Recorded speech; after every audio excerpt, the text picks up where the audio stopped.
ویسے آغاز کرتے ہیں، تو اس کے بعد میں یہ چاہ رہا ہوں کہ آج کچھ مسائل پہ بھی ہم گفتگو کریں، یعنی اس میں سوالات ہوں آپ حضرات کی طرف سے۔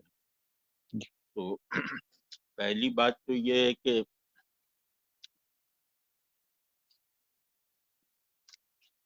ایک روحانی تناظر میں اگر دیکھا جائے تو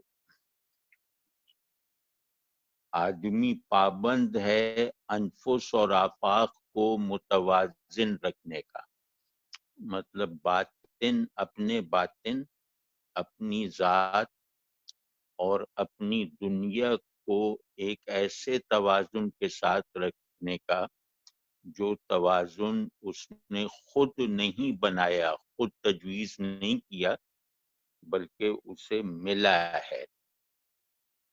تو وہ ملا ہے کہیں سماجی قدر کے طور پر، کہیں تہذیبی لاشعور کے آرکیٹائپ کے طور پر، کہیں فزیکل جبر کے طور پر، اور کہیں وحی سے۔ تو آدمی جو بھی اپنے لیے پوزیشن لیے ہوئے ہے، چاہے وہ مذہبی ہے یا غیر مذہبی ہے، وہ اس طرح کے ٹوٹل پرسپیکٹو اور اس طرح کے بائنڈنگ نظام سے مانوس بھی ہے، اور خود کو، اگر وہ نارمل آدمی ہے، اخلاقی طور پہ نارمل آدمی ہے، تو پھر خود کو وہ اس نظام توازن سے ہم آہنگ رکھنے کی کوشش کرتا ہے۔ تو جب انفس غیر متوازن ہو جائے، یعنی آدمی اپنا زیادہ وزن انفس کے پلڑے میں ڈال دے اور آفاق نظر انداز ہو جائے، یعنی باطن میں زیادہ مشغول ہو جائے اور خارجی دنیا کو فراموش کر دے، تو اس کے نتیجے میں دوسری طرح کی مشکلیں پیش آتی ہیں۔ اس کے نتیجے میں فطرت اپنے خزانے نہیں کھولتی، اس کے نتیجے میں علم ناقص رہ جاتا ہے۔ وہ علم جس کا مقصود چاہے خدا ہو یا کوئی اور، تو ہر مقصدی علم اس وقت ناقص رہ جاتا ہے جب اس توازن میں کوئی بگاڑ آئے۔ تو مطلب ہم فرض کیا کہ زندگی یا وجود کا لفظ چن لیں، خدا کا کلمہ اختیار کر لیں، تو انسانی ذہن میں تمام چیزوں کی ایک اصل ہوتی ہے، ایک ان کا اینڈ ہوتا ہے، ایک ان کا اوریجن ہوتا ہے۔ تو وہ اس اینڈ یا اوریجن کو ملحوظ رکھتے ہوئے اپنی ساری ایکٹیویٹیز شعوری یا لاشعوری طور پر انجام دیتا ہے۔ تو چونکہ ہمارے یہاں جو مسلمہ ہے، جو اوریجن ہے وجود کا، جو اینڈ ہے ہستی کا، وہ اللہ ہے، تو ہم اگر اپنے داخل اور اپنے خارج کو ہم آہنگ رکھیں گے، انٹریکٹیو رکھیں گے، ایک دوسرے کے لیے کریکٹیو رکھیں گے، ایک دوسرے کے لیے ایک ہی مقصد کو حاصل کرنے میں معاون رکھیں گے، تو ہمیں کم از کم علمی، اخلاقی اور جمالیاتی مسائل پیش نہیں آتے۔ لیکن جیسے ہی یہ توازن کسی بھی وجہ سے بگڑتا ہے، مثال طور پہ انفس پہ غلبہ ہو جائے، روحانیت کا دور آ جائے، تو اس میں آدمی خدا کیا ہے کا تو اپنے لیے تسلی بخش جواب فراہم کر لیتا ہے، لیکن وہ ایک دوسرے اصول سے غافل اور لا علم رہ جاتا ہے، وہ یہ ہے کہ بندگی کیا ہے۔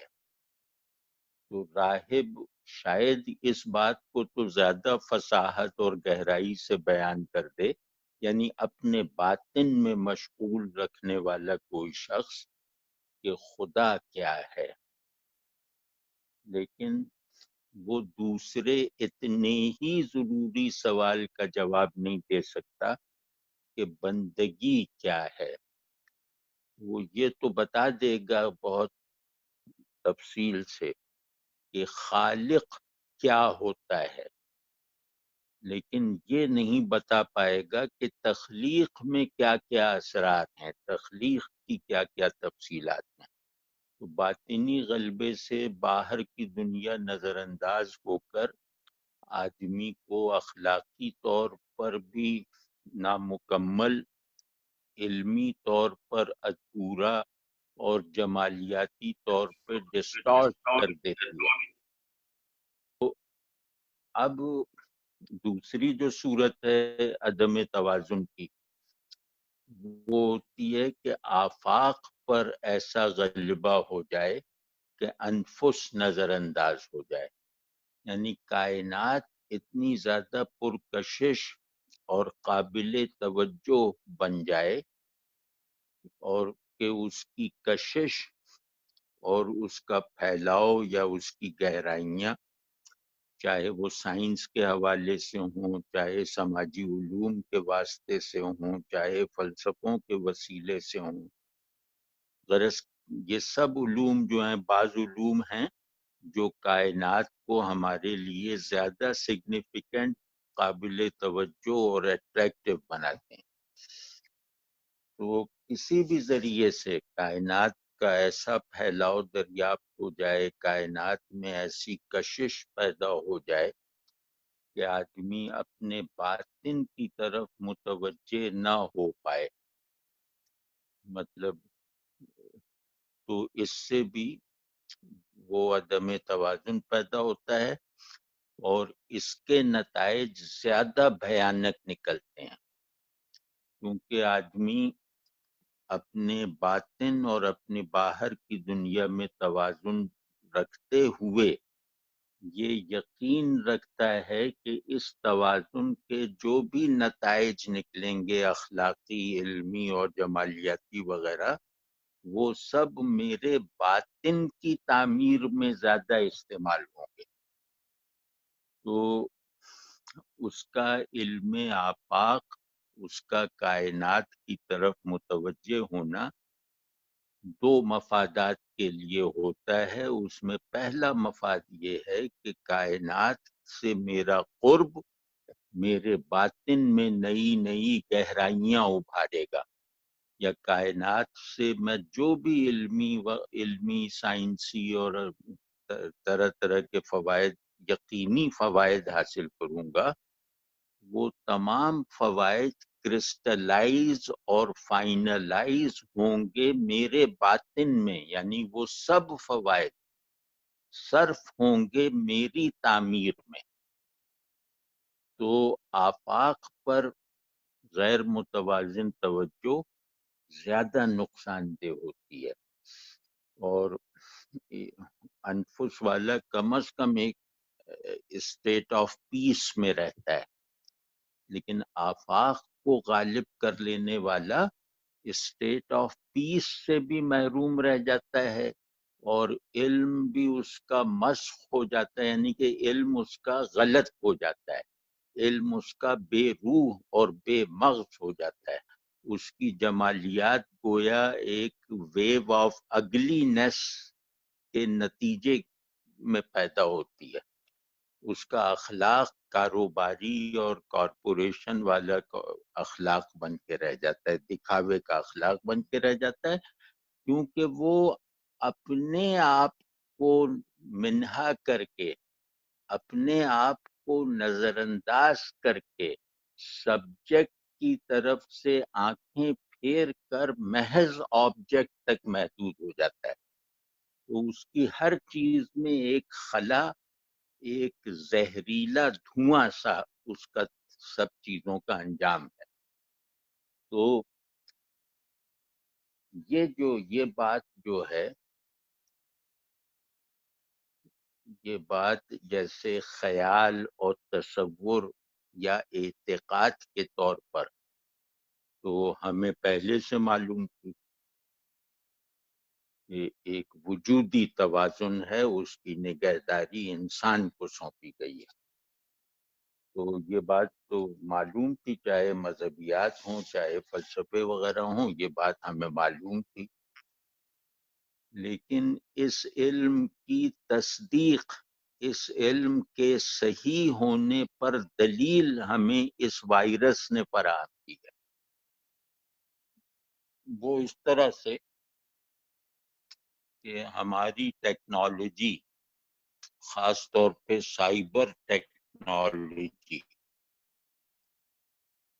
جو انسانوں کے باہم انسانی ذہن کی ساخت سے بھی متصادم ہے، انسان کی حقیقی ضرورتوں سے بھی لا تعلق ہے، اور انسان کے عقلی اور اخلاقی اور مذہبی مقاصد سے بھی بالکل منحرف ہے. یہ آپ کی آج کی ٹیکنالوجی ہے. اور اس ٹیکنالوجی نے نیچر کو کرپٹ کیا، یعنی اس ٹیکنالوجی نے باہر کی دنیا کو گویا انجیکشن لگا کے بھینس کی طرح ڈیل کیا کہ انجیکشن لگا کر اس سے دودھ حاصل کیا. یہ سائبر ٹیکنالوجی یا ماڈرن ٹیکنالوجی ہے کہ اس بھینس کو، یعنی اس فطرت کو اپنے بچوں کے لیے پلانے کے لیے جس دودھ کو گوالے چھوڑ دیا کرتے تھے، اس دودھ کو بھی دوہ لیا ہے اس ٹیکنالوجی نے، جس کے نتیجے میں نیچر اپنے بعض تخریبی ایلیمنٹس کو گویا ایک انتقامی جذبے کے ساتھ ابھار کے اب حملہ آور ہے. تو اس میں سے پہلا دستہ ہے یہ کورونا، یہ کووڈ-19 اس کا پہلا دستہ ہے. یہ جیسے پرانے زمانے میں جنگیں ہوتی تھی، لشکر آمنے سامنے ہوتے تھے، تو دونوں لشکروں میں سے ایک ایک آدمی باہر نکل کے مبارزت کرتا تھا، اسے کہتے تھے مبارزت. یعنی پہلے فوجوں کا ایک ایک نمائندہ آ کے آپس میں جنگ کرتا تھا، ان میں سے کوئی ایک مر جاتا تھا تو باقاعدہ جنگ شروع ہو جاتی تھی. تو یہ جو کورونا وائرس ہے، یہ فطرت کے لشکر کا وہ مبارز ہے، وہ پہلا سپاہی ہے جو انسان کو للکار رہا ہے کہ تم اپنے اندر کے آدمی کو میرے مقابلے کے لیے بھیجو. تو صورتحال کچھ ہے، اور یہ بات میں کوئی کسی خاص رومانٹسزم میں، کسی خاص پیسمزم میں نہیں کہہ رہا، یا جو ایک ماحولیاتی صفائی کے سلسلے میں ایک رومانوی، جو جائز طور پہ رومانوی تصورات پیدا ہو گئے ہیں، اس رو میں بھی نہیں کہہ رہا. یہ بات اس علم کو، وباؤں کے علم کو، کائنات کو اندر سے کھنگالنے والے علوم کے ماہرین کی ہے. تو اب مجھے یاد نہیں آ رہا، ورنہ میں نے تو کم از کم ایسے لیکچر سنے ہیں جو ان چیزوں پہ بات کرنے کا حق رکھنے والے عالموں کے ہیں. تو اس میں یہ ہوا کہ نیچر، یعنی باہر کی دنیا کو آپ نے غیر انسانی مفاد میں ایکسپلائٹ کیا. اگر نیچر کو آپ انسانی مفاد میں اس کی کھدائی کرتے تو نیچر کو یہ گوارا تھا، کیونکہ نیچر کا کردار ماں کی طرح ہے، اسی ایثار کے ساتھ اور اسی سامان کفالت کے ساتھ وہ انسان کے ساتھ رہنا چاہتی ہے. تو یہ جو ٹیکنالوجی نے کائنات کے سینے پہ کدالیں چلائی ہیں، فطرت کے سینے پہ جو کدالیں چلائی ہیں، فطرت کے چھپے ہوئے خزانوں میں بلا ضرورت جو قذاقی کی ہے، جو ڈاکے مارے، یہ اس کا بدلہ ہے. اور یہ جو کچھ نیچر سے حاصل کیا گیا، اس کو انجیکشن لگا کے، وہ دودھ زہریلا ہے، وہ انسان کے پینے کا ہے ہی نہیں. وہ انسان کا جو نظام ہے غذا لینے کا، وہ اسی کے خلاف ہے. وہ ایسے ہی ہے جیسے چونا گھول کے آپ دودھ کہہ کے پلا دیں. تو یہ سب کچھ نیچر کو ڈسٹارٹ کر کے اور آدمی کو ڈی ہیومنائز کر کے ہو رہا ہے. یعنی اس کے دونوں اینڈز جو ہیں وہ ایبسرڈ ہیں. نیچر نان نیچر بن گئی اور مین جو ہے وہ ڈی ہیومنائز ہو گیا. مین کائنڈ اب نہیں ہے، اب ایک ڈی ہیومنائزڈ وجود ہے جس کو آدمی کہا جاتا ہے. تو اس انتہائی بھیانک فضا میں ہم رہنے پر مجبور ہیں، اور ہمیں گویا اب ہم اس سائبر ٹیکنالوجی سے بنانے والی دنیا میں ترقی کا اب ایک ہی راستہ رہ گیا ہے، یعنی ایک ہی دروازہ کھلا چھوڑا گیا ہے. وہ یہ ہے کہ اپنے انسان ہونے سے دستبردار ہوتے چلے جاؤ. یعنی پوری انسانیت ایک تصور انسان پر متفق تھی، اب اس تصور انسان کو پسماندگی کا سبب بنا دیا گیا ہے. اب ترقی کے لیے اس دنیا کا ایک کامیاب شہری بننے کے لیے ضروری ہے کہ میں اپنے اندر انسان ہونے کی کیفیتوں کو پہلے ختم کروں. اب اس جہاں انسان لا انسان ہے، جہاں فطرت لا فطرت ہے، تو ان دونوں جو سلبی اینڈس ہیں، ان دونوں لاؤں، لا یعنی نہیں، ان دونوں لا کے بیچ میں ہمیں رہنا ہے، اور اللہ بننے کی اجازت نہیں ہے، اللہ بننے کا موقع ہی نہیں. تو اس میں اب یہ کورونا وائرس کو میں کم از کم اس طرح دیکھتا ہوں کہ یہ ایک جرم عظیم پر مرتب ہونے والی سزا ہے، اور یہ جرم اگر نہ روکا گیا، یعنی ٹیکنالوجی کے منہ پہ اگر وہ لگام نہ کسی گئی، تو یہ تو ابھی ان میں سے ایک ہے. یعنی فطرت کے لشکر کا بھی تو ایک سپاہی ہے. اگر اپنی روش نہیں بدلو گے اور فطرت کو اسی طرح لوٹتے رہو گے، تو وہ اپنے دفاع کے لیے پھر پورا لشکر لائے گی. جیسے قدیم جنگوں میں تم جانتے ہی ہو کہ ایک لڑنے آتا تھا، اس کے بعد پورا لشکر آتا تھا. تو اللہ وہ دن نہ دکھائے، اللہ اس دن سے سب انسانوں کو، ساری دنیا کو محفوظ رکھے. اور اسی ایک نے دکھا دیا نا کہ سارا علم کچھ نہیں حیثیت رکھتا، ساری ترقی بے معنی. اور یہ جو واٹس ایپ اور موبائل اور ان سے پیدا ہونے، ان پر استوار سارا نظام تعلق غیر انسانی ہے، بالکل واضح ہو گیا. اب دیکھ لو، یہ فون تمہاری تنہائی بانٹنے میں بالکل ناکام ہے. یعنی اب گھروں میں رہنا ہے تو یہ فون تمہاری تنہائی بانٹنے میں بالکل ناکام ہے، کیونکہ یہ میرے اور آپ کے درمیان تعلق کی بنیادی قدر سے تصادم کی نسبت رکھتا ہے. تو اب پھر آپ کو پھر ایک موقع مل رہا ہے کہ خاندان کی اکائی میں تعلق کی فطری ساخت کو بحال کر کے نیچر کی تعظیم کا جذبہ لے کر اب گھر سے باہر نکلنا ہے. تو یہ بہت ضروری ہے. تو اس سے مطلب اگر یہ سبق ہم نے حاصل کر لیا تو گویا اپنی کھوئی ہوئی آدمیت کو پا لیا، اپنی کھوئی ہوئی ذمہ داری کو ادا کرنے کی قوت دوبارہ حاصل کر لی، اگر ہم نے اس سے یہ سبق لے لیا.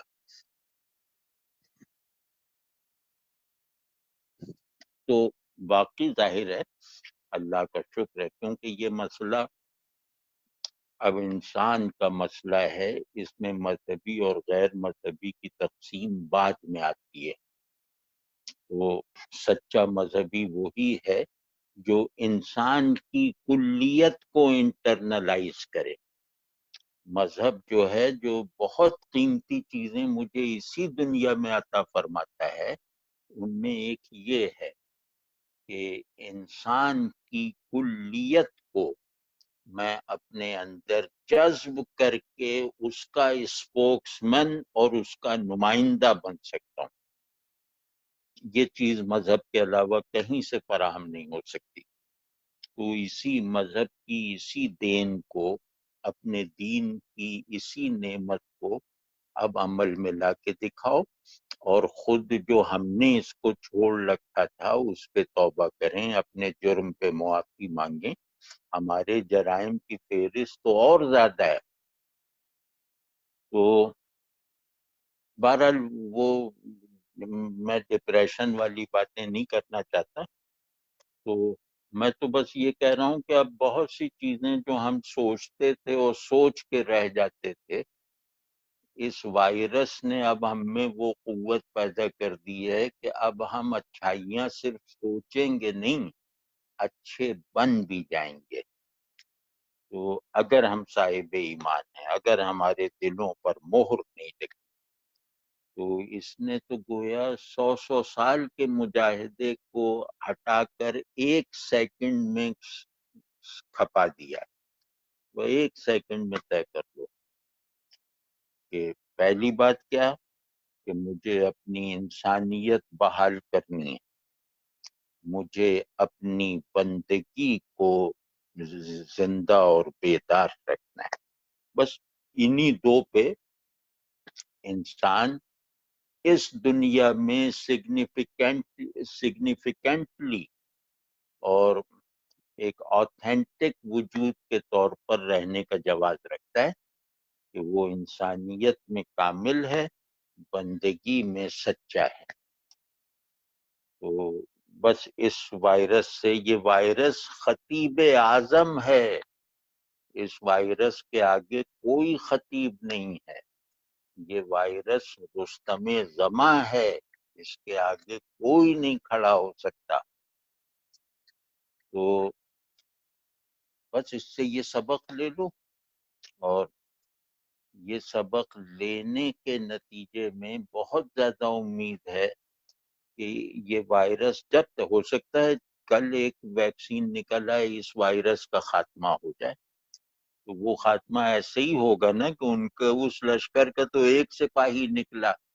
تم نے جنگ کی دیرینہ روایت کی خلاف ورزی کرتے ہوئے اس ایک سپاہی کو اپنی پوری فوج سے مارا. تو پھر تو یہی ہوگا کہ ایک سپاہی ان کا نکلے گا، تمہاری پوری فوج کو چکراتا رہے گا، اور پھر مطلب ایک بار مار دو گے، 2 بار مار دو گے، چوتھی پانچویں مرتبہ پھر تمہارا پورا لشکر بھی اس کے لیے کافی نہیں رہے گا. تو اور آدمی ظاہر ہے، آدمی اگر آدمی ہے، یعنی مرد عورت دونوں کو شامل کر کے آدمی کہتے ہیں نا. یہ تو بعد میں جب یہ فیمنزم وغیرہ آیا تب آتا ہے کہ وہ ہی سلائڈ شی یہ سب لکھتے ہیں. پہلے تو مین کہہ کے مراد عورتیں اور مرد دونوں ہوتے تھے، کل انسان ہوتا تھا، دی مین. وہ اس میں مطلب ہم سب کو اپنی کھوئی ہوئی انسانیت کو دوبارہ پانے کا موقع ہے. تو خاص طور پہ مذہبی کہلانے والے لوگ ایک دوسری طرح کے عدم توازن کے مرتکب ہونے کی وجہ سے نفس کے انسانی جوہر کو نظر انداز کرنے کے مجرم ہیں. یعنی میری آدمیت کو میری بندگی کا اسٹینڈ بنانے میں ناکام ہے. یعنی میری بندگی کا پورا اسٹرکچر جو آسمان کو چھو رہا ہے وہ ایک پلیٹ فارم پہ بنا ہوا ہے نا. وہ پلیٹ فارم آدمیت ہے، انسانیت ہے. میری بندگی کا پیڑ جنت کے پیڑوں سے بھی زیادہ مقدس ہے. لیکن یہ کہ اس پیڑ کو جس چشمے سے سیراب کیا جانا ہے وہ چشمہ میری انسانیت ہے. میری انسانیت میں اگر کوئی بیسک کمی رہ گئی تو میری بندگی کے پیڑ پہ خزاں چھائی رہے گی، باہر کبھی نہیں آئے گی. یہ سبق سیکھو. اور آدمی اللہ کا کنبہ ہے، مومن ہو یا کافر ہو اللہ کا کنبہ ہے. اور ہمیں کچھ نہیں معلوم کہ آج کا کافر کل کیا ہوگا، اور میں جو آج کا مومن ہوں میں کل کیا ہوں گا. تو اس ایمان بالغیب کے اس نفسیاتی تقاضے کو پورا کرتے ہوئے ہر ایک کے خیر خواہ رہو، اپنے سمیت ہر ایک کے خیر خواہ رہو، ہر ایک کے خادم بنو، ہر ایک کو فائدہ پہنچانے والے بنو، ہر ایک کے لیے ایثار کرنے والے بنو. کیونکہ فائدہ پہنچانے والا وہی ہے جو اپنا کوئی نقصان کر لے. باقی کیا، میرے پاس 1 ارب روپے میں نے 5 کروڑ بانٹ دیا تو اس میں کیا مجھے فرق پڑا. لیکن یہ کہ میرے پاس 1 روٹی ہے اور آدھی آپ کو دے دی تو بس یہ ہے. تو انسان فائدہ پہنچاتا ہے اپنا نقصان کر کے، بظاہر نقصان کر کے، بباطن اس کا بہت بڑا فائدہ ہے. تو انسان دوسرے کے کام آتا ہے اپنی کسی ضرورت کا ایثار کر کے، اپنی ضرورت یا خواہش کا ایثار کر کے. تو خدا کے لیے اس قیامت صغریٰ سے جو تمہیں قیامت کبریٰ کا یقین دلانے کے لیے کافی ہے، وہ یہ سبق لے لو. اور بس سیدھا سا سبق ہے، انسان ہونے کے تقاضے بھی پورے کرنے ہیں اور بندہ ہونے کے مطالبات بھی کمال کو پہنچانے. تو مجھے یہی 2 ذمہ داریاں دی گئیں. تو یہ کر لیں. اور دوسرے یہ کہ اس میں بہت زیادہ وظیفے وظائف یا اوور ریلیجاسٹی کی ضرورت نہیں ہے، کیونکہ اوور ریلیجاسٹی ریا ہے اور دھوکہ دہی ہے. تو سب چیزیں بالکل فطری انداز میں کرو. فطری انداز کیا کہ اس وقت ہم لوگ سب گھروں میں بند بیٹھے ہیں، کوئی ڈرے ہوئے ہیں، کوئی ڈپریشن میں ہیں، کوئی بیچارے کتابیں پڑھ رہے ہیں، کوئی نمازیں ادا کر رہے ہیں. مطلب ہر ایک مرجھائے، اکثریت مرجھائی ہوئی ہے. مرجھائے ہوئے کتابوں کو کھولتے ہیں، مرجھائے ہوئے مصلے پہ کھڑے ہو جاتے ہیں. تو یہ سب نہیں، اس کو توڑنا چاہیے. اور اس وقت جو بہت زیادہ ضرورت ہے، اس وقت ضرورت یہ ہے کہ ہمارا خاندان، ہمارے بنیادی رشتے جدید زندگی کے دباؤ کی وجہ سے نظر انداز ہو گئے تھے. ہمارے جذباتی تعلق میں ماں باپ کے ساتھ تعلق کے جذبات خارج ہو چکے تھے، بہن بھائیوں کے ساتھ تعلق کے جذبات منہا ہو چکے تھے. ہمارے جذباتی تعلق اول تو رہ ہی نہیں گئے. یعنی جذباتی تعلق یہ ہوتے ہیں کہ جس کو دیکھے بغیر چین نہ آئے، جس سے بات کیے بغیر سکون نہ آئے، اور جس کا خیال دل سے نہ جائے. یعنی محبت. تو جس سے محبوب سے آدمی کبھی غافل نہیں ہوتا. وہ محبوب چاہے تم گاڑی اور گھر کو بنا لو، وہ محبوب چاہے تم اللہ کو بنا لو، وہ محبوب چاہے تم اپنے پڑوسی، اپنی اولاد، کسی کو بھی بنا لو، اس کے خیال سے غفلت نہیں ہوتی. تو کبھی غور کیا ہے کہ اس ٹیکنالوجی نے جو سمجھے پوسٹ ماڈرن ٹیکنالوجی ہے، اس نے ہمارے اندر سے جذباتی تعلق ختم کر دیے ہیں. یعنی اب ہمیں جس کا انتظار ہوتا ہے اس انتظار میں شدت نہیں ہے، اور انتظار کے دوران وہ آ جاتا ہے تو ہماری سانسیں نہیں اکھڑنے لگتی جوش کی وجہ سے. کوئی بھی نہیں، اب اس طرح کچھ ہے ہی نہیں. تو اس کا بنیادی سبب یہ ہے کہ تعلق کی جو بنیادی نرسری ہے، جہاں جذباتی تعلق مینوفیکچر ہوتے ہیں، وہ نرسری ہے گھر، یعنی ماں باپ.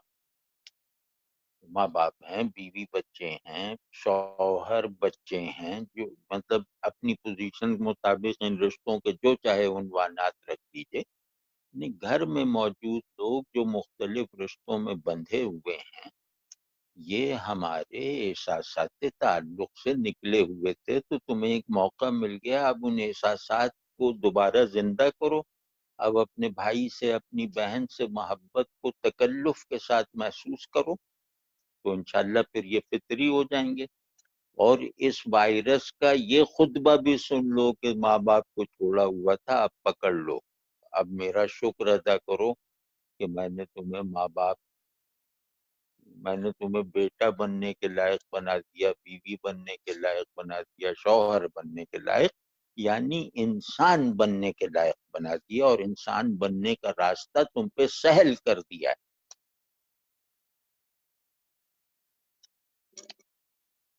تو اس میں جو ہے نا دو کام کریں، ایک تو بہت زیادہ وظیفے وظائف تسبیحیں اور وہ مطلب ایک سسپینس میں یہ سارے عمل ہو رہے ہیں کہ اللہ اس وائرس کو کب دور کرتا ہے، تو یہ کوئی عبادت ہوگی؟ تو یہ سب نہیں، بس یہ وائرس ہے، اس سے ہم ڈر گئے ہیں، کوئی ڈر گیا ہے، کوئی نہیں ڈرا یا کچھ ہے، بہرحال گھر میں تو سبھی بند ہے نا، ڈرنے والا بھی نہ ڈرنے والا بھی۔ تو میرا ڈرنا اور آپ کا نہ ڈرنا یہ ثانوی چیز ہے، اصل چیز ہے کہ جو ہماری سچویشن ہے کہ اس وقت ہم گھر میں بند ہیں، تو گھر میں بند ہو جانے کو اپنی ریپیئر کا ذریعہ بناؤ، اور ریپیئر یہ ہے کہ اللہ سے بندگی میں بھی ترقی کرنی، یعنی اللہ سے تعلق کو بھولا ہوا تھا اسے بھی بیدار کرنا ہے، اور اپنے گھر والوں کو میں نے نظر انداز کر رکھا تھا اس کو بھی وہ کرنا ہے۔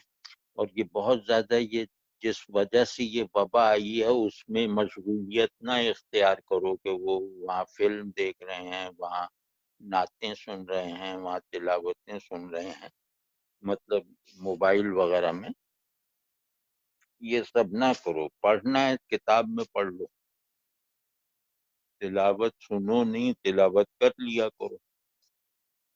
تو مطلب اس چیز سے ذرا بچنے کی مشق کی جائے، تو انشاءاللہ ہمارے اندر ایک نفسیاتی بشاشت کچھ گھنٹوں میں پیدا ہو جائے گی اگر ہم ان چیزوں کو صحیح انداز سے ریئلائز کر لیں۔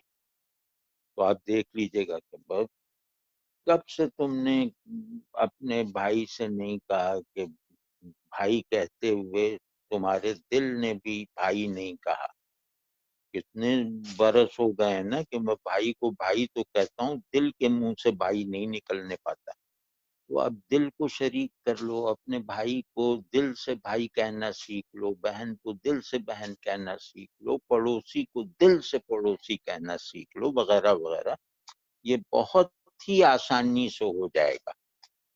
تو اب اس میں یہ ہے کہ ایک یہ کہ آدمی مطلب اپنی مذہبی تربیت اور مذہبی نقائص جو اس کے اندر موجود ہیں ان کا ازالہ بھی نیچرل طریقے سے کرے، وہ یہ نہیں کہ وہ پڑھ گیا تو 5 سپارے پڑھ ڈالے، یہ سب اس سے کچھ نہیں ہوگا۔ یہ جیسے ہی وائرس ہٹے گا نا تو سب سے پہلے مصلی چھوٹے گا، سب سے پہلے تسبیح پھینکی جائے گی، تو ایسے مصلی پہ کیا کھڑا ہونا جسے تمہیں 15 دن بعد چھوڑ دینا ہے، تو ایسا نہیں، مصلی پہ ایسے کھڑے ہو کہ یہ وائرس چلا جائے تو مصلی پہ کھڑے ہونے کا وقت بڑھا دو، اس طرح کریں تو اوور ریلیجس ہو کے کوئی کام نہ کریں، بس نماز اچھی طرح پڑھیں، سمجھیں ایک موقع مل گیا ہے کہ مجھے نماز جلدی میں پڑھنے کی عادت تھی، اب تو وقت اب اطمینان سے پڑھ لیتا ہوں۔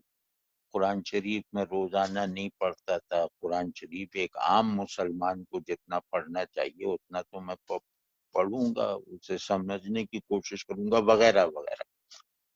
تو جو موٹی موٹی دینی خرابیاں ہماری ایک نحوست زدہ ماحول کو قبول کر لینے کی وجہ سے پیدا ہو گئی تھیں ان کو بس ختم کرو، کہ اللہ سے غافل نہیں رہنا، اللہ کو ناراض نہیں کرنا۔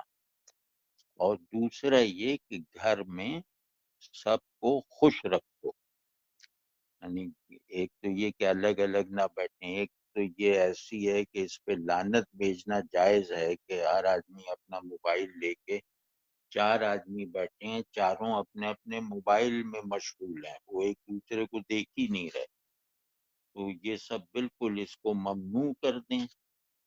اور چھوٹے بھی ہیں تو والدین سے بھی کہیں کہ اب ہم لوگ بیٹھے ہیں تو یہ موبائل وغیرہ کا کیا کام، تو زیادہ وقت ساتھ گزاریں، زیادہ ایکٹیویٹیز ساتھ ساتھ کریں، اور ایک دوسرے کو اپنا اپنا محبوب بننے کا موقع دیں، سہولت دیں، مدد دیں، تو گھر میں خوشی کا ماحول، اور بالکل اللہ کے ساتھ سچائی کے جذبے سے نماز و تلاوت وغیرہ کی بہتری کی ایسی کوشش جس کا تسلسل یقین ہے کہ اس مصیبت سے نکلنے کے بعد بھی برقرار رہے گا، وہ ہوگا ریلیجس عمل۔ تو یہ کر لیجئے، باقی یہ کہ اب انسان نئی طرح سے ڈیفائن ہوگا، اب انسان بھی ٹیکنالوجی سے اپنا بدلہ لینے کے لیے اپنی قوتیں جمع کر سکتا ہے، یہ اللہ جانے، نیچر نے تو بہرحال کر ہی لی ہیں، لیکن اس سے لڑنے کے لیے انسان بھی شاید اپنے اندر کی قوتیں جمع کر کے اس بیلنس کو بحال کرے جس کو اس ٹیکنالوجی نے خراب کر دیا۔ تو مطلب اس بات پہ ہمیں شرم نہیں آئے گی کہ ہمیں بالکل ایبسرڈ بینگ بنا دیا گیا، یہ بات شرمانے والی نہیں ہے کہ میرا کوئی مطلب ہی نہیں رہ گیا، میں ایک بے معنی لفظ ہوں۔ تو ہو سکتا ہے انسان کو مجموعی طور پہ غیرت آ جائے، وہ کہے کہ میں بے معنی لفظ نہیں ہوں، میں اس کائنات کا سب سے بامانی کلمہ ہوں۔ تو ہو سکتا ہے اس جذبے سے اس ٹیکنالوجی کو اس کی جائز حدود میں دوبارہ سکیڑنے کی کوششیں کی جائیں، وہ کہ مشکل ہے، لیکن چلو انسان اپنے مرتبے کی بحالی، اپنی میننگ فلنس کی بحالی کے لیے کھڑا تو ہو جائے گا نا۔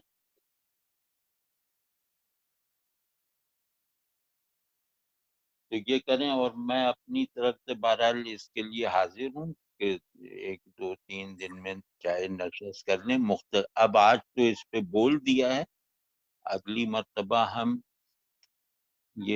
اللہ کرے کہ وبا ہی نہ رہے کہ ہم بولیں اس پہ، لیکن اگلی مرتبہ ہم اور باتیں کریں گے۔ ہم ابن عربی کو پڑھ رہے تھے، وہ ابن عربی کو اس طرح بھی پڑھا جا سکتا ہے، ہم بدھ کی مجلس میں جو فلاسفیکل تھیمز ہیں ان پہ بات کر سکتے ہیں، اسی طرح کر سکتے ہیں بیٹھ کے آرام سے۔ تو انشاءاللہ سب ایکٹیویٹیز جو گھر سے باہر نکل کے کرتے تھے، کوشش کریں گے کہ ان کا اچھا خاصا حصہ گھروں میں بیٹھ کر بھی کر لیں۔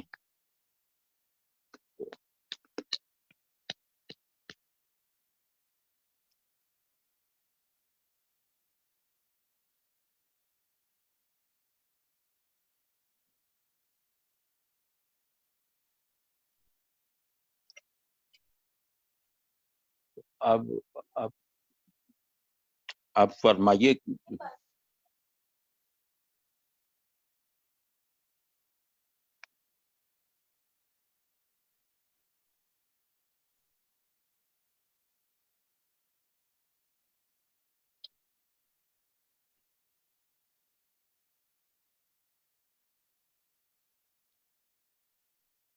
میں اس دوران میں فائدہ اٹھا کے کوشش کروں گا کہ رسول اللہ صلی اللہ علیہ وسلم کی جو دعائیں ہیں نا، مختلف دعائیں، ان میں سے کچھ دعاؤں کو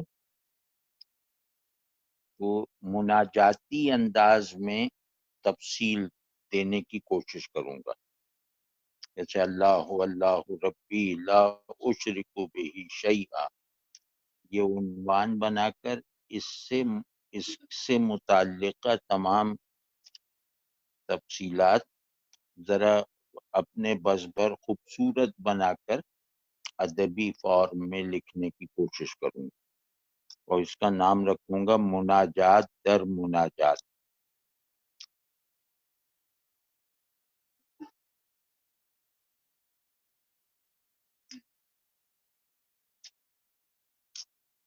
اور وہ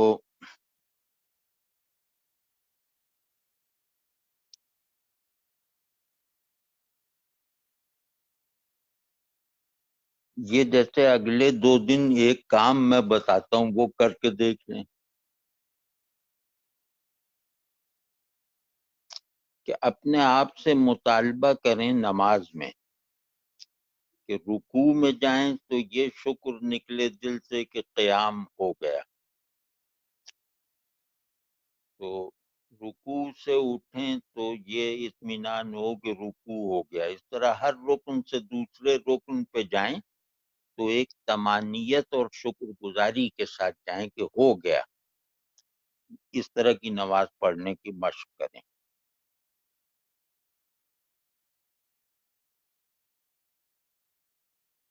ایک یہ، اور دوسرے یہ کہ ہمارے اندر ایک بحران ہمارے اندر پیدا ہو گیا تھا کہ ہماری جلوت غیر انسانی اور ہماری خلوت یعنی تنہائی بے معنی ہو کے رہ گئی تھی۔ تنہائی بھی خالی و ذہنی کے ساتھ تھی، اور وہ مجمع کی زندگی بھی ایک ایبسنٹ مائنڈڈنس کے ساتھ تھی۔ اس کو دور کر لو، اب تنہائی کو بامانی بناؤ، یعنی تنہائی کو یہ میسیجنگ اور فلاں اور ڈیما، یہ انسائکلوپیڈیا اور وہ ڈاکومنٹری اس میں ضائع نہ کرو، ذرا اس کو بامانی بناؤ۔ تنہائی کا مطلب ہے اپنے اندر جھانکنے کے لیے کھڑکی کا کھل جانا۔ تو جو کھڑکی اپنے اندر جھانکنے کے لیے کھلی ہے، اس کھڑکی سے میں کووں کی قطاریں اڑتے ہوئے دیکھنے لگوں، یہ کیا بے وقوفی کی بات۔ تو تنہائی کو ذرا اپنے اندر گہرائی پیدا کرنے اور اپنے اندر بلٹ ان گہرائیوں کو ایکسپلور کرنے کا ذریعہ بناؤ، تو آدمی کی طرح رہنا آئے گا۔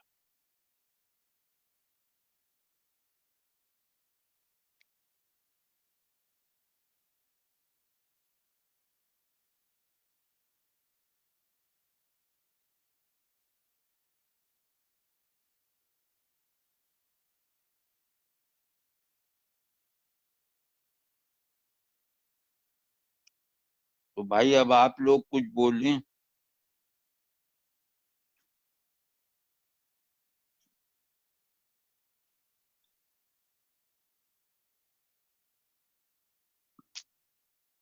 بھائی وہ منتظم صاحب کہاں ہیں، وہ کچھ کریں نا، کہ اور لوگ بھی تو بولیں۔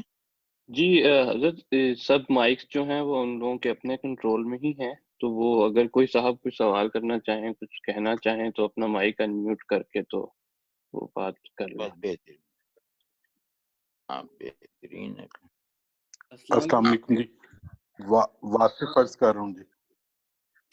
ہاں وعلیکم حضرت جی بڑا السلام۔ اچھا انیشیٹو ہے جی جو آپ نے آج شروع کیا جی، تو انشاءاللہ جیسے آپ نے فرمایا ہم اس کو اور چیزوں میں بھی لے کر آتے ہیں جی، مثال کے طور پہ جیسے اور جون سی ہماری کلاسز جاری تھی، تاکہ یہ وائرس ہمیں بالکل زنگ آلود نہ کر دے، ہم اپنی ایکٹیویٹیز بھی جاری رکھیں، اور جو آپ نے آج نشست میں فرمایا اس کو بھی ہم انشاءاللہ کوشش کرتے ہیں پورا کرنے کی۔ بہت بہترین، بہترین ہے، بہترین ہے۔ لیکن ایک آدھ نشست ایسی ہونی چاہیے جس میں سب بولیں، مطلب یہ نہ ہو کہ ایک آدمی بولے جا رہا ہے دوسرے سنے جا رہے ہیں، کوئی ایسا بھی ہو کہ سب بولیں، یا کسی کو کوئی نئی بات سوچی ہو وہ ہمیں بتائے، اس طرح کا بھی ایک ماحول ہونا چاہیے۔ جی انشاءاللہ۔ وہ حضرت میرا خیال ہے کہ تھوڑا سا ہیزیٹیشن ہوتی ہے نا، وہ ایک دو دفعہ ہم یہ چیز کریں گے تو پھر آہستہ آہستہ سب تھوڑا سا اس ٹیکنالوجی کے عادی بھی ہو جائیں گے اور اس کے استعمال کے بھی ہو جائیں گے. لیکن میرے تجربے کے مطابق یہ اسکائپ سے زیادہ وسیع ہے، مطلب اس میں زیادہ لوگ آ جاتے ہیں، اسکائپ میں کم لوگ ہو پاتے ہیں. جی بہت بہتر بہتر.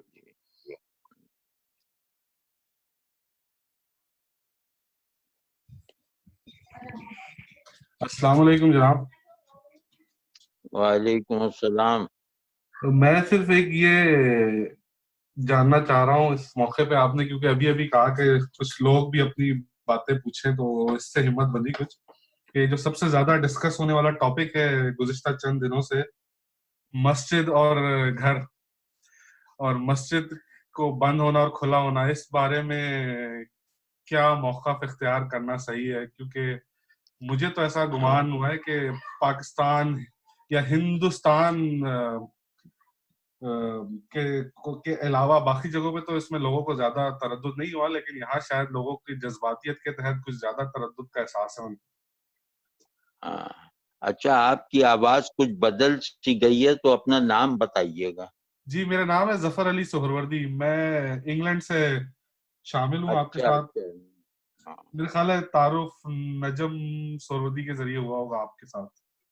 اچھا ہاں، میں پہچان گیا، بہت شکریہ بھائی. یہ جو عملاً تو یہ مسئلہ اب ختم ہی ہو گیا، تو اب مسجدوں کے میں جو پابندیاں ہیں وہ علماء نے بھی قبول کر لی ہیں، لیکن اس میں کچھ افسوسناک باتیں ہوئی ہیں بعض علماء کی طرف سے.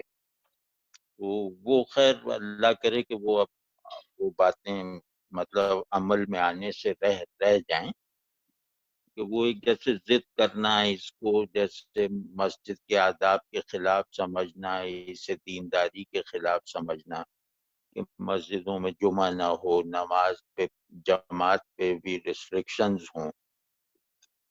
تو اس کو بعض علماء نے جوش میں نہیں قبول کیا، جس کے لیے آپ صحیح لفظ استعمال کر رہے تھے، جذباتیت. اور کیونکہ ہر عالم کی ایک فالوئنگ ہوتی ہے تو اس وجہ سے وہ جذباتیت عوام کے بھی کچھ سیکشنز میں نظر آئی، وہ کہ بہت زیادہ نہیں لیکن کچھ میں نظر آئی. لیکن اب 2-4 دن سے یہ مسئلہ اب ہندوستان پاکستان دونوں میں سیٹل ڈاؤن ہو چکا ہے. اس میں پس منظر میں ایک بات میں البتہ کہوں کہ مسجد میں نہ جانے کا فیصلہ وہ کرے جس کا مسجد میں جانے کو جی چاہتا ہے. ہمارے یہاں یہ بڑی مشکل ہوئی کہ جن کا مسجد سے نماز سے کوئی تعلق نہیں، وہ مسجدیں بند کروانے میں سب سے زیادہ اونچی آواز سے بات کر رہے تھے. اور جن بیچاروں کا مسجد میں دل لگتا ہے ان کو جو تھوڑا تذبذب ہونا چاہیے تھا، تھوڑی ہیزیٹیشن ہونی چاہیے تھی، تھوڑا وقت چاہیے تھا اپنے جذبے پہ قابو پانے کے لیے، اس کا لحاظ نہیں رکھا گیا. تو وہ ٹھیک ہے، بات وہی ہے کہ اس وبا کے دنوں میں مسجدوں میں باہر سے لوگوں کو نہیں جانا چاہیے، نہ جماعت میں نہ جمعے میں، کیونکہ اس پہ اگر اصرار کریں گے تو جیسے لوگوں نے کہا ہے کہ پھر یہ ثابت ہو جائے گا کہ مذہب انسان دشمن قوت ہوتی ہے. تو وہ نہیں، لیکن ہم اپنی اندرونی بات کر رہے ہیں کہ یہاں مسجد بند کروانے کے وکیل زیادہ تر وہ لوگ تھے جن کا مسجد سے کوئی تعلق ہی نہیں، جو شاید جمعے کے علاوہ مسجد جاتے ہی نہیں ہیں. تو جو آدمی اس حدیث کے مصداق ہوں، جو خوش نصیب کہ مومن تو وہ ہوتا ہے جو اپنا دل مسجد میں چھوڑ آتا ہے. نمازی تو وہ ہوتا ہے جو ایک نماز پڑھ کے دوسری نماز کا انتظار کرتا ہے، یعنی ایک جماعت سے فارغ ہو کے دوسری جماعت کا انتظار کرتا ہے. تو یہ جو عبادت گزاروں کی سائیکی ہے، اس کو نئے حالات اور نئے حکم سے ہم آہنگ ہونے میں تھوڑا سا وقت لگتا ہے، تھوڑا تردد ہوتا ہے. تو اس توقف اور تردد اور ہیزیٹیشن کی عزت کرنی چاہیے. تو میں اس بات پہ یقین رکھتا ہوں کہ مسجد وہ بند کروائے جو مسجد کھلی رکھنے میں دلچسپی رکھتا ہے. باقی لوگ تماشبین ہیں اور ان کی بات کا کوئی وزن نہیں ہے.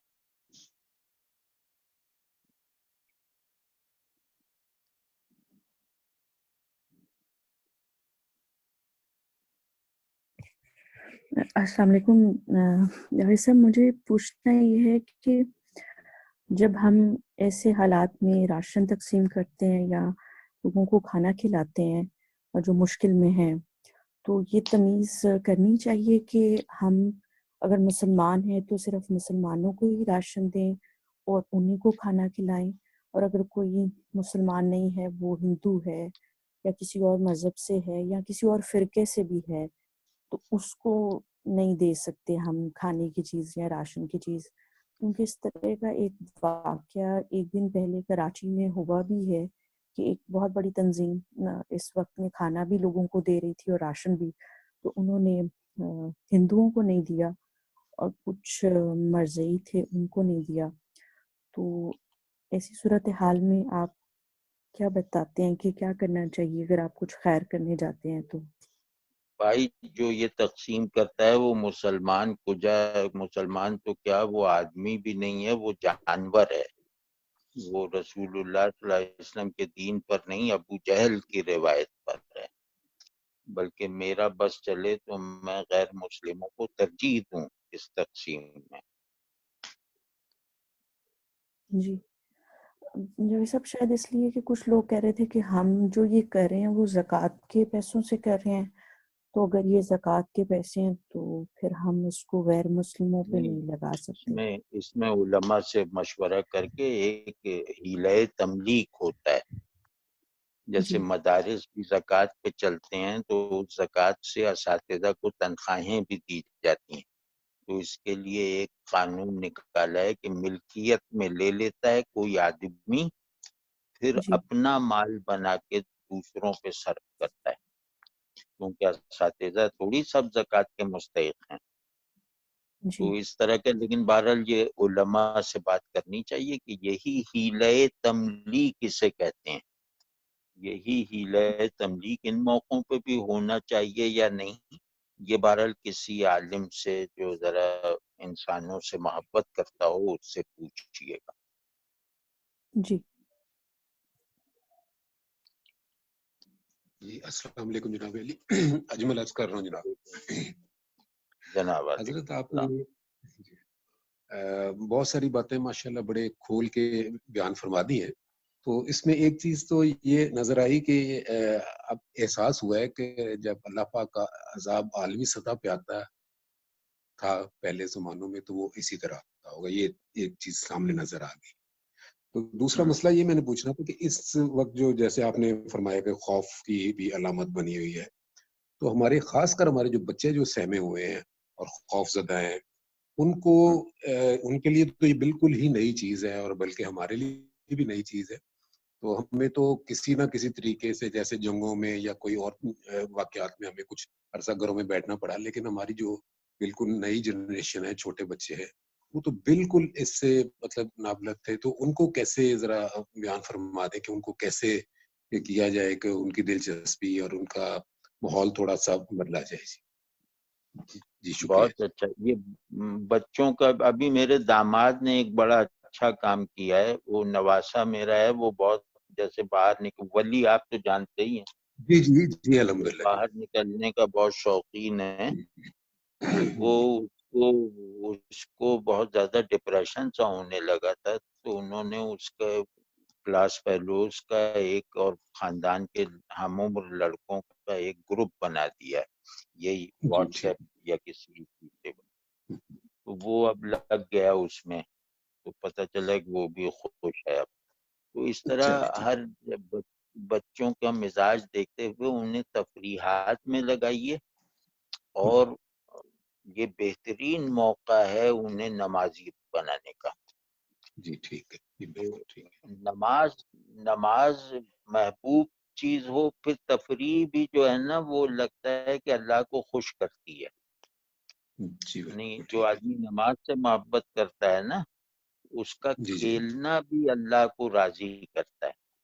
پھر کھیل کود میں لگائیے, کھیل کود, ہنسی مذاق, اور ایک یہ کہ الگ الگ نہ رہیے. جو گھر کے سربراہ ہیں وہ اپنی جی ذمہ داری سمجھیں کہ چھوٹے بچوں کو اپنے ساتھ رکھیں, ان کے ساتھ ہنسیں, ان کے ساتھ انہی کے کھیل کھیلنے کی کوشش کریں.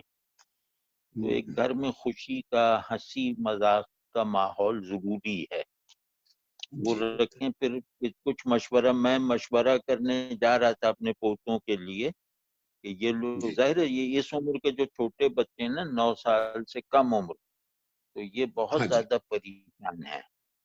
تو اب میں مشورہ کرنے جا رہا تھا, مجھے مشورہ مل گیا, تو میں آپ کو بھیجوں گا کہ ان کو کیا چیز کھیلنے کے لیے لا کے دی جائے, تاکہ یہ جی ایسا نہ ہو. اب ہر بچہ جو ہے وہ موبائل لیے ہوئے گیمز کھیل رہا ہے, تو اس سے آنکھیں بھی خراب ہوتی ہیں, ذہنی گروتھ پہ بھی اثر پڑتا ہے. تو اب کوئی ایسا کھیل جس میں فزیکل موومنٹ بھی انوالو ہو, وہ میں پوچھنے کی کوشش کر رہا ہوں کہ کوئی ایسے بتا دیں تو ہم لا کے بچوں کو وہ دے دیں. تو آپ بھی اپنے طور پہ یہ کوشش کیجیے, اور پھر ہم اپنی معلومات کا تبادلہ کر لیں. جی بہتر جی, شکریہ جی. السلام علیکم سر. وعلیکم السلام. سر نجم سہروردی عرض کر رہا ہوں سر. میرے سر 2 سوالات ہیں. ایک تو جس طرح سے ہم یہ بیان کر رہے ہیں کہ اللہ کی طرف سے نظر ہے, پیغام ہے, اور اللہ کو یاد کرنے کا موقع ہے, اسی قوت و شدت کے ساتھ جو ایبسرڈزم میں ماننے والے لوگ ہیں وہ بھی اپنا مقدمہ بیان کر رہے ہیں, اور نیچرل سلیکشن تھیوری پر بھی بات ہو رہی ہے کہ یہ تو سب ویسے ہی ہو رہا ہے کہ جیسے کہ تھیریز میں بیان کیا گیا کہ ایک رینڈمنیس ہے اس وائرس کی اسپریڈ کی. اس پہ سر کچھ فرما دیجیے گا. اور دوسرا سوال یہ میرا کنیکٹڈ تھا کہ اس وقت یہ بھی بہت زیادہ کہا جا رہا ہے کہ پاپولیشن گروتھ پہ جو ہے کنٹرول کرنے کا بھی ایک پیغام ہے. ہمارے ہاں مذہبی طور پر تو اس بات کو ناپسندیدہ نگاہ سے دیکھا جاتا ہے, لیکن اگر ہم سائنٹیفکلی دیکھیں تو یہ بات نظر آتی ہے کہ جو ہیومنز ہیں وہ خود کیریئرز ہیں وائرس کے. تو اگر پاپولیشن کم ہوتی تو یقیناً اس کا اسپریڈ بھی کسی حد تک رک جاتا. ہاں, پہلا حصہ تو یہ کہ جو آدمی بھی ایک ٹوٹل پرسپیکٹو رکھ کے چیزوں کو دیکھتا ہے, وہ اس مصیبت سے اپنے موقف کو مضبوط ہوتے ہوئے پاتا ہے. جو ایبسرڈیٹی پہ, انارکی پہ یقین رکھتا ہے, وہ بھی اتراتا ہوا پھر رہا ہے کہ میرے وہ جو ایبسرڈیٹی والا جو پرسپیکٹو وہ مضبوط ہو گیا. تو یہ تو چیزیں ریلیٹیو ہیں. جو بھی آپ کا بائنڈنگ تصور ہے نا, وہ اس طرح کے عالمی بحران سے تقویت پاتا ہے. تو اس میں بھی کوئی حرج کی بات نہیں کہ وہ ایک پرسپیکٹو والے ہیں, وہ اس سے اپنے لیے دلیل لا رہے ہیں, ہم اپنے لیے دلیل لا رہے ہیں. مسئلہ صرف یہ ہے کہ اب یہ تو اللہ بتائے گا انہیں کہ وہ کیا کس غلط موقف پہ ہیں. ہماری ذمہ داری یہ ہے, ہم 7 ارب میں سے 1.5 ارب لوگ ہیں. ہماری ذمہ داری یہ ہے کہ ہم اپنے بائنڈنگ پرسپیکٹو کی روشنی میں اس عالمگیر وبا اور مصیبت کو دیکھیں, اور پھر اپنے تصور انسان کو عملاً ریوائول میں ڈالیں. اس سے کسی کو اختلاف نہیں ہے کہ آدمی اپنے بارے میں بنیادی تصورات کی بحالی کا ایک نادر موقع حاصل کر چکا ہے اس وبا میں. تو مجھے اس سے دلچسپی نہیں کہ فلاں کیا کہہ رہا ہے, فلاں گروہ کیا کہہ رہا ہے, فلاں گروہ کیا کہہ رہا ہے. میں اس ساری صورتحال کو اپنے پرنسپل پرسپیکٹو سے دیکھنے کا پابند ہوں, اور اس پرنسپل پرسپیکٹو ہی کی روشنی میں اس وبا کے اسباب میں جو ڈی ہیومنائزیشن کا ایلیمنٹ ہے, میں اس کا اپنے پرسپیکٹو کے مطابق علاج اور ازالہ کروں گا. تو وہ یہ ہے جو میں نے کہا کہ اپنی بندگی کو ایسنس آف ہیومینٹی بناؤ, اپنی ہیومینٹی کو مینیفیسٹیشن آف بندگی بناؤ. یہ میری ذمہ داری ہے, اور اس ذمہ داری سے غفلت کا طویل زمانہ گزار کر میرے لیے ایک کال آئی ہے جاگنے کی. میں اس کال کو ضائع نہیں جانے دوں گا. بس یہ ہے. دوسرا یہ کہ میں پاپولیشن کنٹرول کے حق میں ہوں، لیکن چونکہ میں عالم نہیں ہوں تو اس بات کو ایک قانونی اور مذہبی تیقن سے نہیں کہہ سکتا، لیکن میں پاپولیشن کنٹرول کے حق میں ہوں، اور آبادی کا ایک بے ڈھپ پھیلاؤ جو ہے وہ دنیا ہی میں مصیبت نہیں بن رہا، دین میں بھی اجتماعی طور پر بہت ساری خرابیوں کا سبب بن رہا ہے۔ یہ دوسرے کا ہے۔ اب تیسرا کچھ تھا وہ مجھے یاد نہیں رہا۔ نہیں، بس یہ 2 سوال تھے سر۔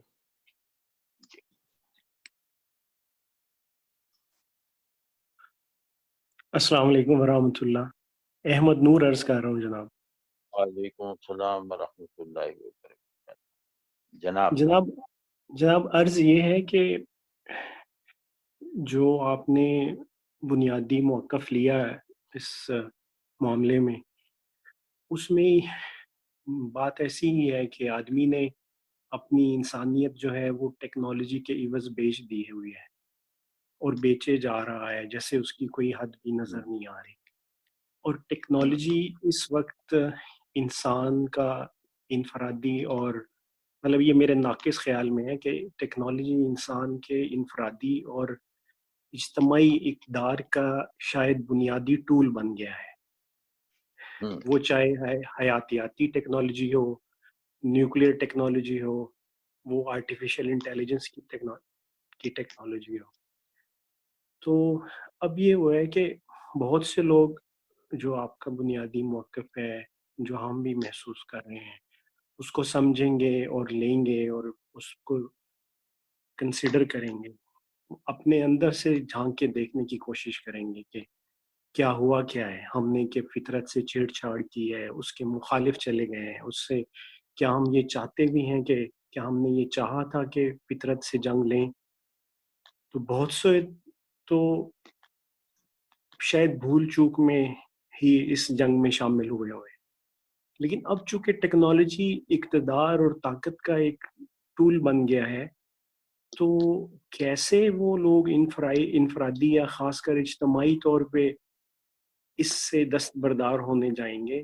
کیونکہ ابھی ہوا ہے جیسے یہ ہو رہا ہے، جو بنیادی یا ابتدائی کہہ لیں رد عمل آیا ہے وہ یہ آیا ہے کہ جو لوگ استحصال میں ہیں یعنی عوام، وہ اپنی حکومتوں کو مورد الزام ٹھہرا رہے ہیں، جو ایک طاقت ہے علاقائی یا ملکی وہ دوسری طاقت کو مورد الزام ٹھہرا رہی ہے۔ ہمارے اس 1.5 ارب کے میں جو کانسپریسیز تھیوری ہیں وہ وہی ہمارے دین کے لحاظ سے بہت ساری کہانیاں اور باتیں سامنے آ رہی ہیں۔ تو کہنے کا مقصد یہ ہے کہ چونکہ ٹیکنالوجی غالباً ٹیکنالوجی اقتدار اور طاقت کا ایک بنیادی ذریعہ ہے، تو یہ کیسے ممکن ہے کہ انسان جو ہے وہ اس کو چھوڑ دے یا اس سے پیچھے ہٹ کے وہ فطرت کی نمو کے خلاف نہ جائے؟ کیونکہ حضور جو انفرادی لوگ ہیں، جو انفرادی ٹیکنالوجسٹ ہیں، چاہے وہ سائنٹسٹس ہیں، چاہے وہ سافٹ ویئر یا ہارڈ ویئر انجینئرز ہیں، چاہے وہ میکاٹرونکس کے انجینئرز ہیں، وہ تو مطلب ملازم ہیں، تنخواہ دار ہیں، پے رولز پہ ہیں، ان کو تو چند ایک بنیادی مراعات کے اوپر آسانی سے کمپرومائز کروایا گیا ہے، اور جو پیچھے بڑی طاقتیں ہیں، وہ چاہے آرگنائزیشنز ہیں، وہ چاہے منڈی ہے، چاہے وہ کوئی ملک ہے، تو وہ تو اس کو اس سے پیچھے نہیں ہٹنے دے گا۔ جناب ذرا روشنی ڈالیے۔ نہیں، ابھی ہم ایک دوسرے کو مخاطب کر کے باتیں کر رہے تھے، لیکن کیونکہ ہمارے پاس قوت نافذہ نہیں ہے تو ہم اس پہ بہت تفصیل سے اور اشور کرنے والی باتیں نہیں کر سکتے۔